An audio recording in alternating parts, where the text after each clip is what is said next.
Hi everyone, আমি প্রিয়াঙ্কা চলে এসেছি আবার একটি নতুন মিনি ভ্লগ নিয়ে। তো সকালে ঘুম থেকে উঠেই প্রথমে বেডটা আমি আগে ক্লিন করে নিই, খুব ভালো করে পরিষ্কার করে ক্লিন করে নিয়ে তারপরে ফ্রেশ হয়ে চলে গেছিলাম এখানে ব্রেকফাস্ট রেডি করতে। ব্রেকফাস্টে আজকে ছিল রুটি আর আলু ভাজা। আলু ভাজাটা আমি আগে বসিয়ে নিয়েছিলাম, এখানে গরম গরম রুটিটা সেঁকে নিচ্ছিলাম। তারপরে ব্রেকফাস্টটা বেড়ে করেও নিয়েছিলাম, রুটি আর আলু ভাজা গরম গরম, সাথে একটু আচার নিয়েছিলাম। তারপর একটু আমার একটা কাজ ছিল কয়েকটা, ওর জন্য বাইরে বেরিয়েছিলাম। তো ফেরার পথে আখের রস দেখতে পেয়ে একটু আখের রস খেলাম এই গরমে।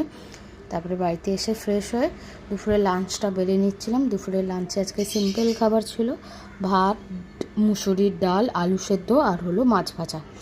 তো এটা খেয়ে দিয়ে নিয়ে আমি যে রান্নাঘরে যে গ্যাসটা ওটা ভালো করে ক্লিন করে নিচ্ছিলাম। আমি প্রত্যেক দিনই ক্লিন করে রাখি, এতে পরিষ্কার থাকলে দেখতেও ভালো লাগে। তো ক্লিন করে তারপরে ঘুমাতে চলে গেছিলাম। ঘুম থেকে উঠে সন্ধেবেলায় সন্ধে দিয়ে, মানে সন্ধেবেলায় যে পুজোটা হয় সেটা সন্ধেটা দিয়ে তারপরে চলে গেছিলাম আমার আর আমার বরের জন্য একটু চা রেডি করতে। তো দুজনের জন্য চা রেডি করে এখানে 2 কাপ বেড়ে নিয়ে চা খেয়েছিলাম। তারপরে আজকের দিনটা এইভাবেই সারা দিনটা কাটলো। এবং রাতের লাঞ্চে আজকে সিম্পল খাবার ছিল ঘরের বানানো ডিম আলু বিরিয়ানি। ভিডিওটা ভালো লাগলে একটা লাইক করে দিও, আমার ভিডিও ভালো লাগলে অবশ্যই ফলো করো।